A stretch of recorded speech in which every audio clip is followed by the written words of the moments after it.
Mga friend, magluto po tayo ng hipon o shrimp.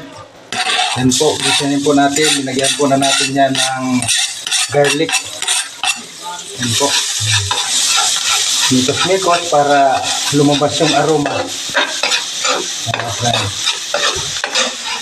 Yan po ang lulutuin natin. Ang bango friend, sarap na, sa aroma pa lang dating ulam na. Yan mga friend, lagay na natin yung hipon. Sarap na mga friend, no? Mikos-mikos. Yan. Hanggang sa maluto. Yan na, pumupuna na mga friend. Nalagyan na po natin ng pampasarap, Sprite. So, kasarap ay.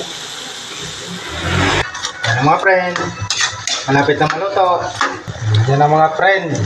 Ilalagay na yung mamasitas or yung pampasarap. Oyster sauce. Yan.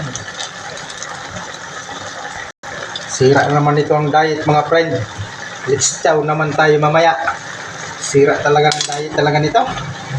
Lalo tayong tataba nito mga friend. Si mga friend, magandang hapon. Mamaya, let's chow tayo.